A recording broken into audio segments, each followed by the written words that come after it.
विपत्ति के वक्त आपत्ति नहीं बल्कि एकजुटता ही सर्वोच्च विकल्प है। अगर हम एक हैं, एकजुट हैं तो देश के सामने खड़ी हर चुनौती से निपट सकते हैं। लेकिन अगर हम वैश्विक संकट पर बहस और स्वार्थ की राजनीति करेंगे तो मुश्किलें कम होने के बजाय और ज्यादा बढ़ेंगी। मिडिल ईस्ट में युद्ध के संकट की वजह से देश इस वक्त आर्थिक संकट से जूझ रहा है। वैश्विक मार्केट में तेल और गैस की कीमतें आसमान छू रही हैं, जिससे भारतीय मार्केट प्रभावित है। रविवार को प्रधानमंत्री मोदी ने देशवासियों से अपील की और इसमें डीजल पेट्रोल की खपत को कम करना और सोने की खरीदारी ना करना अहम है। लेकिन विपक्ष ने प्रधानमंत्री मोदी की अपील को सरकार की नाकामी बताकर हमला बोला है। सवाल यह है कि क्या वैश्विक संकट से निपटने के लिए संकल्प ही एकमात्र विकल्प है? क्या सरकार अर्थव्यवस्था और विदेश नीति को संभालने में विफल रही, जैसा कि विपक्ष आरोप लगा रहा है? क्या पीएम मोदी की अपील का गोल्ड और शेयर मार्केट पर नेगेटिव असर नहीं होगा?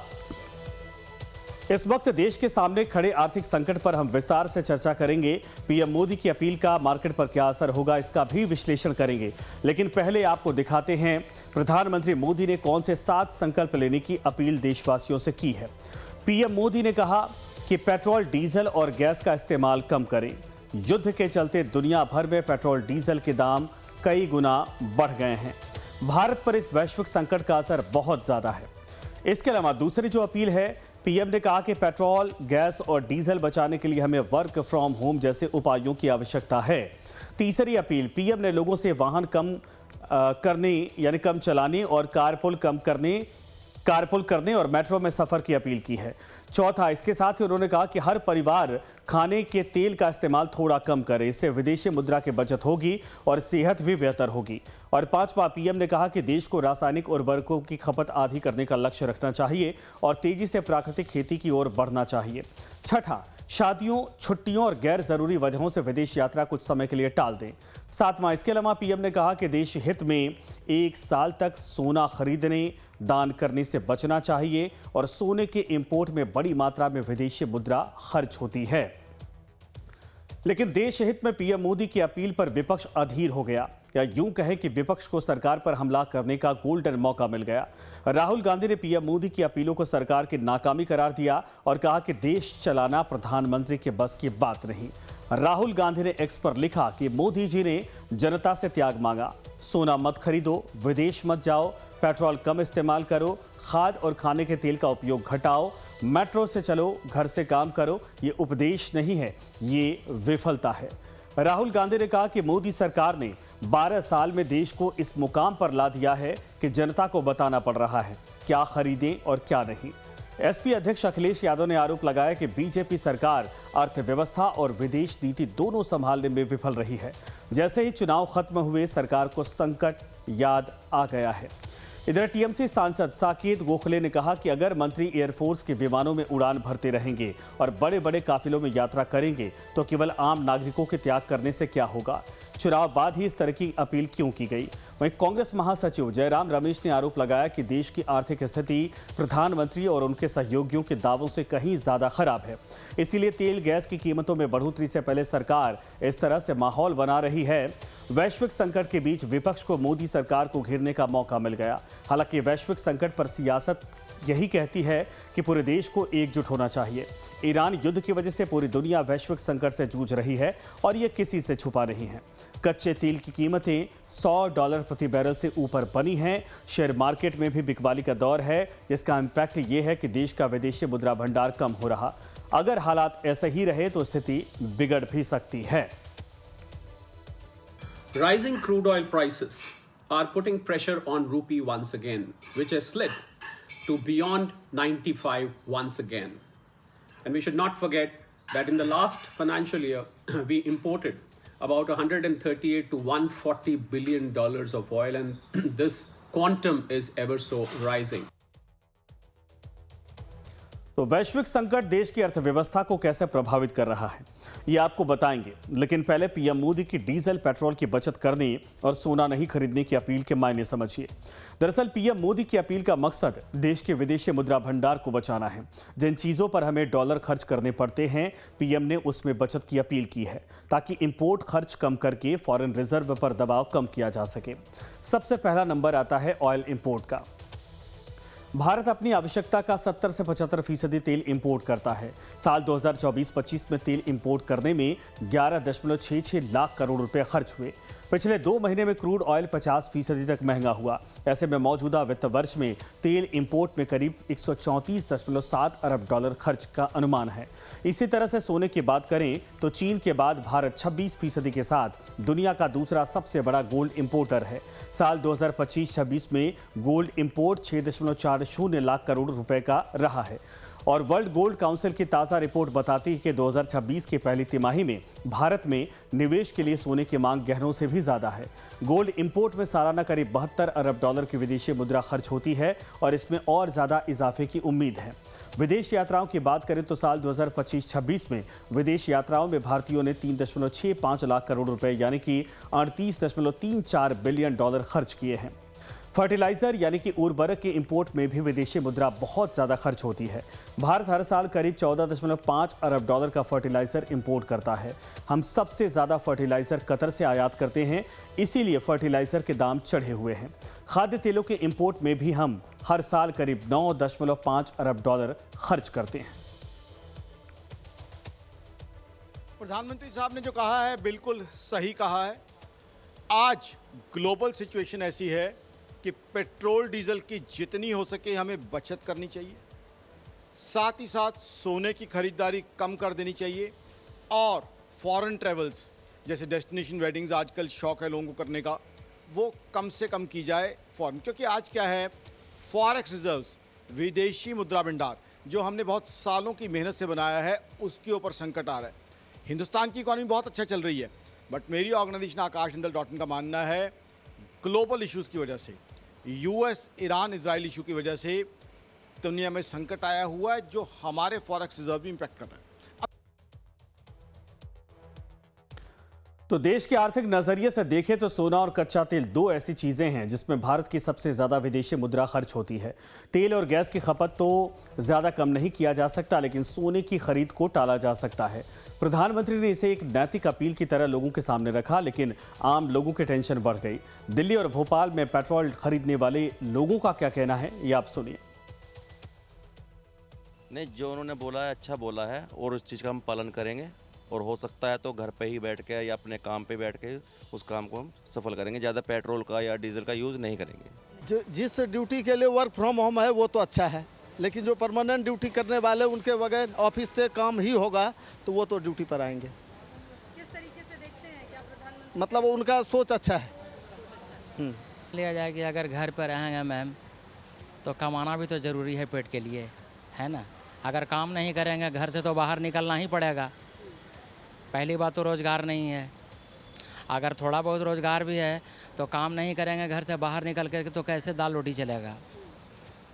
तो कमाने के लिए तो बाहर निकलना ही होगा। खैर बचत तो खैर अच्छी होती है, हर किसी भी तरह की बचत तो सब अच्छी होती है। कहने का मतलब है कि आप जितना आपको ज़रूरत है उतना ही इस्तेमाल करें, फालतू का इस्तेमाल ना करें। मतलब बचत तो आप किसी भी तरह, तेल की ही नहीं हर तरह से। हमारे प्रधानमंत्री जी ने कहा कि खाने का तेल की भी बचत कर सकते हैं, तो इस तेल की भी बचत कर सकते हैं, इसमें क्या दिक्कत है। हम पेट्रोल पंप पर मौजूद, हम खुद बात करते हैं। सर, जिस तरह से जो पहले भीड़ दिखती थी अब भीड़ तो कम है यहाँ? थोड़ी भीड़ कम हो गई पहले से। अच्छा। पहले जो भीड़ थी वो कम हो गई। भीड़ कम हो गई। हाँ, कल जो मोदी जी ने संदेश दिया, हाँ उससे असर पड़ा है थोड़ा। असर पड़ा। हाँ, लोगों का फालतू पेट्रोल डीजल नहीं ले रहा है। हाँ, कल मोदी जी ने एक संदेश दिया, उसके बाद से आपको क्या लग रहा है पेट्रोल डीजल यहाँ पर कम ले रहा है लोग? हाँ, लोग कम ले रहे हैं। अभी क्या है, बीच में ज़्यादा भीड़ लगने लगी थी। अच्छा। हाँ, लोगों को डर था कि डीजल ख़त्म नहीं हुआ है तो लोग एक्स्ट्रा टंकियों में भर के रख रहे थे। मगर अभी ऐसा कुछ नहीं है। अब ऐसा कुछ नहीं, अब तो नॉर्मल जैसे पहले चल रही था ऐसी। तो आप देख सकते हैं कतारों में जिस तरह से पहले भीड़ हुआ करती थी पेट्रोल पंप पर, वो अब दिखाई नहीं दे रही है। और इसी तरह आप देख सकते हैं यहाँ पर कम लोग नज़र आ रहे हैं और लगातार यानी पेट्रोल पंपों पर घटी कतारें जनता ने दिखाई। जागरूकता यानी जनता ने जागरूकता दिखा दी है। और भी कर्मचारी हमारे साथ मौजूद है। क्या नाम है आपका? राजेश जी, पहले तो यहाँ बहुत भीड़ होती थी? नहीं, अब नहीं होती। अच्छा। तो जो मोदी जी ने एक संदेश दिया, देश हित में अपील की, उसके बाद असर दिखाई दे रहा है उसका? हाँ, दिखाई दे रहा ना। हाँ, दिखाई दे रहा। मतलब लोग अब कम लेना आ रहे हैं? कम लेना आ रहे हैं। जो युद्ध चल रहा है उसका असर है ना? असर है उसका, जो युद्ध चल रहा है उसका असर है। पीएम मोदी की दूसरी बड़ी अपील गोल्ड फ्रीज को लेकर है, लेकिन वैश्विक तनाव, बाजार में अस्थिरता और केंद्रीय बैंकों में बढ़ती खरीद की वजह से सोने की कीमतों में बढ़ोतरी दर्ज की गई। शेयर मार्केट में अनिश्चितता का माहौल है, लिहाजा निवेशक भी गोल्ड सिल्वर पर निवेश कर रहे और जिससे डिमांड बढ़ी हुई है। लेकिन सरकार की अपील से खरीदारों में असमंजस की स्थिति है, क्योंकि सोने के गहने हमारे यहाँ शुभ माने जाते हैं। तो हमने तो पहले डिसाइड कर रखा था ना, आज हम इस हमारे आए, हमने कहा है रेट ज़्यादा डाउन हो रहे हैं, प्रधानमंत्री ने कहा है हाँ रेट ज़्यादा डाउन आ गए होंगे। अनुमान ऐसा है कि बढ़ सकता है? नहीं घटने चाहिए ना, घटने चाहिए। हाँ तो क्या प्रधानमंत्री के बयान को देखते हुए आप लोग आगे सोना खरीदेंगे? नहीं अब 2 साल तक नहीं खरीदेंगे, कि अभी नेक्स्ट ईयर तक नहीं खरीदेंगे, ये हमारा प्लान था पहले, तो बस हम इसीलिए ले रहे हैं। किसी के घर में शादी हो गया या आपकी नहीं एनिवर्सरी हो गई, ऐसे तो मौके होते हैं जिसमें हम इंडियंस खरीदते हैं सोना। नहीं खरीदेंगे ना हम अभी। हाँ अब 1 साल तक नहीं खरीदेंगे, हम नहीं खरीदेंगे अगले साल 1 साल तक। प्रधानमंत्री ने जो कहा है वो बात मानेंगे? हाँ बिल्कुल मानेंगे, प्रधानमंत्री जी ने जो कहा है सब मानते हैं हम। आज फिलहाल आप लोग खरीदेंगे? हाँ ये तो थोड़ा ड्यू चल रहा था, इनका प्रोग्राम काफ़ी लेट भी हो रहा था, इस मारे आज का डिसाइडेड था, इसलिए खरीद रहे हैं। बस आज के बाद से फॉलो करेंगे बस बिल्कुल। हालांकि यहाँ सवाल ये भी है कि अगर लोगों ने सोने के गहने खरीदना बंद कर दिया या फिर कम कर दिया तो फिर इस कारोबार से जुड़े लोगों का क्या होगा? क्या मार्केट प्रभावित नहीं होगा और लोगों का बिजनेस नहीं डूबेगा? आइए एक नज़र देश के सराफा मार्केट पर भी डालते हैं। भारत का सराफा मार्केट दुनिया के सबसे बड़े बाजारों में से एक है। 2026 की शुरुआत में ही ये रिकॉर्ड $35 ट्रिलियन के मार्केट कैप के साथ ये बहुत तेजी से बढ़ रहा है। भारत में सोने की मांग इतनी ज़्यादा है कि 2026 की पहली तिमाही में 151 टन तक पहुंच गई है। हर साल हम 700 टन से ज़्यादा सोना खरीदते हैं और देश में सराफा मार्केट $100 बिलियन से अधिक होने का अनुमान है। देश में सराफा कारोबार के 50 लाख से ज़्यादा लोग जुड़े हैं और जिनकी रोजी रोटी का संकट खड़ा हो सकता है। हालांकि ज्वेलर्स का मानना है कि इस तरह के आश्वासन से ग्राहकों में डर का माहौल बनता है, जिससे सोने की बिक्री विशेष करके शादियों के सीजन में काफ़ी कम हो सकती है। छोटे ज्वेलर्स, सुनार और कारीगरों को डर है कि अगर 1 साल तक सोने की बिक्री नहीं हुई तो उनको कर्मचारियों को वेतन देने के लिए परेशानी होगी और कर्मचारियों की छंटनी करनी पड़ सकती है। तरह से देश के प्रधानमंत्री जी ने एक अपील करी, युद्ध चल रहा है कि लोग सोना चांदी 1 साल तक ना खरीदे, उससे कितना फ़र्क पड़ेगा आपके कारोबार पर?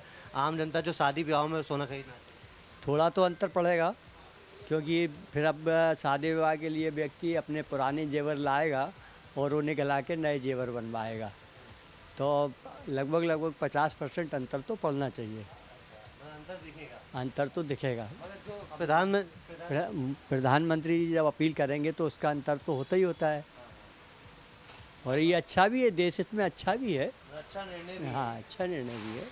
कारोबार में थोड़ा फर्क जरूर आएगा। ठीक है, थोड़ा फर्क ज़रूर आएगा, लेकिन हम हाँ देश हित में तो अच्छा है ना। हमारी इतनी विदेशी मुद्रा खर्च होती है सोने चांदी में, तो थोड़ा तो लगाम अच्छी बात है। और दूसरी तरफ अगर अर्थव्यवस्था के नजरिए से देखें तो गोल्ड इंपोर्ट कम होने से सरकार को फायदा हो सकता है। इससे डॉलर की बचत होगी, चालू खाते का घाटा नियंत्रित रहेगा और विदेशी मुद्रा भंडार को सहारा मिलेगा। तेल और सोने के बढ़ते आयात बिल से रुपए पर बढ़ने वाला दबाव भी कुछ हद तक कम हो सकता है। जब मोदी जी कुछ कहते हैं मैडम, तो कुछ नया ही होता है। तो मोदी जी ने खाली ये तो नहीं सोने पे बोला है, पेट्रोल के लिए भी बोला है, वर्क फ्रॉम होम के लिए भी बोला है, टैक्सी पूल के लिए भी बोला है। अब लोग ज्वेलरी इंडस्ट्री से सोचते हैं कि भाई ज्वेलर्स के लिए कोई विशेष आदेश दिया है। मोदी जी का जो मुझे लगता है, पर्सनल मेरी सोच है कि वो 24 कैरेट गोल्ड के लिए ज़्यादा बोल रहे हैं कि जो लोग हम सिक्के में बुलियन में बेचते हैं उसके लिए शायद उनका कहना है कि इसको अवॉइड करो। ज्वेलरी भी जितनी कम से कम हो उतनी खरीदें। अब शादी में किसी के नथ देनी है तो उन्होंने ऐसा तो नहीं बोला कि शादी में नथ दो ही मत, सही है, कम से कम लो, क्योंकि इसके बगैर कोई अर्थव्यवस्था नहीं रुकती देश की। अब जितना भी सोना हज़ारों करोड़ रुपए का उससे फॉरेन मनी जाती है, उसके लिए ही अपने मोदी जी का कहना है कि भाई इस टाइम युद्ध के हालात चल रहे हैं, फंड की कमी है देश के पास, तो इसलिए वो सोना ना खरीदें, जिससे लोगों को कोई रोज़गार पर, व्यापार में, आने जाने में कोई असर पड़ेगा। तो इसलिए मोदी जी ने अपील की है कि भी सोना 1 साल ना खरीदें और हमें उनकी बात का सम्मान करना चाहिए। तो प्रधानमंत्री मोदी ने लोगों से अपील की है कि खाना पकाने में खाद्य तेल के इस्तेमाल में 10% तक कमी लाएं, क्योंकि खाद्य तेल का बड़ा हिस्सा इंपोर्ट किया जाता है। लेकिन इस मुद्दे पर लोगों की राय एक जैसी नहीं है। कई लोगों का कहना है कि खाना पकाने का तेल रोजमर्रा की आवश्यकता है और उसकी खपत सीमित करना हर परिवार के लिए आसान नहीं है। मिडिल ईस्ट में चल रही टेंशन की वजह से प्रधानमंत्री ने एडिबल ऑयल के इस्तेमाल पर भी कहा है देशवासियों को कि देश सेवा और आत्म सेवा के नाम पे कि एडिबल जो ऑयल हैं जो बाहर से आयात किए जाते हैं उनका कम इस्तेमाल करें। 10% तक खाने के तेलों के इस्तेमाल को कम करने का एक जो पब्लिक हैं, समस्त देशवासी हैं, उनसे अनुरोध किया है। मोदी जी ने तो सही कहा है, लेकिन पहले तो अपने मंत्रियों को करें कि वो न खाएं। वो तो जाकर के होटलों में बढ़िया खाना खाते हैं, महंगा चीज़। उन पे नहीं प्रतिबंध लगाए, जनता पे लगाएंगे क्या सब हैं? वो कह रहे हैं सोना ना खरीदो। सबसे ज़्यादा नंबर 2 का पैसा तो मंत्रियों खरीदते हैं, वही सोना खरीदते हैं। कहूँ आम जनता जाती है, 1.5 लाख रुपये में है सोना है। आम जनता कहीं जाओ, चले जाओ, देख लो कहीं जिनको नंबर 2 का काम करना रहता है वो सोना खरीद कर अपना डंप कर रहे थे। मैम तो बिना खाए आदमी कैसे रहेगा?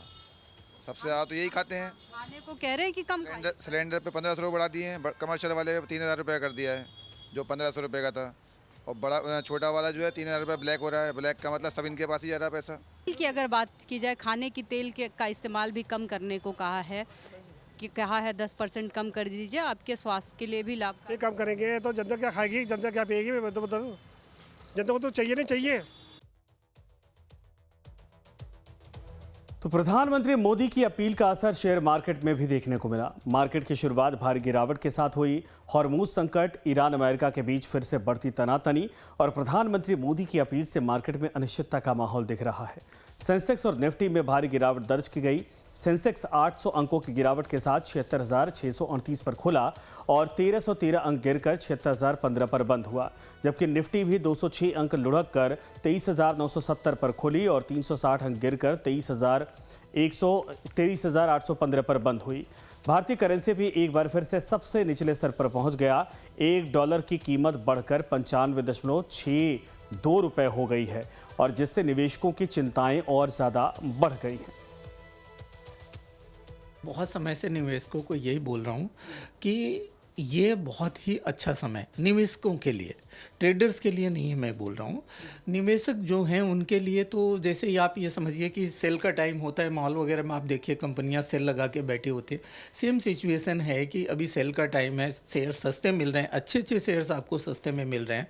तो अगर आपका लॉन्ग टर्म व्यू है 2-3 साल, 4 साल का, 5 साल का, तो शेयर्स बहुत सस्ते मिल रहे हैं। अच्छी कंपनियों के शेयर्स आप अपने पोर्टफोलियो में बनाइए। हो सकता है कि धीरे धीरे इन्वेस्ट करिए। जैसे आपको 1000 रुपये इन्वेस्ट करना है तो 200 अभी करिए, 200 और नीचे आ रहा है तो करिए। ऐसे पीस मेल में आप करिए। तो पीएम की विदेश यात्रा में कमी करने की अपील से एयरलाइंस के शेयरों पर भी भारी गिरावट देखी गई है। गोल्ड और ऑयल कंपनियों के शेयरों पर भी असर देखने को मिल सकता है। सवाल यह है कि क्या संकल्प ही विकल्प है, क्योंकि एक तरफ पीएम मोदी ने लोगों से अपील की है कि दूसरी तरफ सरकार का कहना है कि देश के पास पर्याप्त विदेशी मुद्रा भंडार है और तेल गैस की कोई कमी नहीं। राजनाथ सिंह की अध्यक्षता में एशिया संकट पर मंत्रियों के अनौपचारिक समूह की 5वीं बैठक हुई और इस बैठक में देश की ऊर्जा सुरक्षा, सप्लाई चेन और आर्थिक स्थिति की समीक्षा की गई है। इसके बैठक में कहा गया है कि देश में पेट्रोल, डीजल और गैस की कोई कमी नहीं है। विदेशी मुद्रा भंडार भी $703 अरब पर मजबूत स्थिति में है। सरकार ने कहा कि जनता को घबराने या पेट्रोल पंपों पर भीड़ लगाने की आवश्यकता नहीं। हालांकि ये भी कहा गया है कि तेल कंपनियां रोज करीब 1000 करोड़ रुपए का नुकसान झेल रही हैं ताकि जनता पर महंगे तेल का बोझ न पड़े।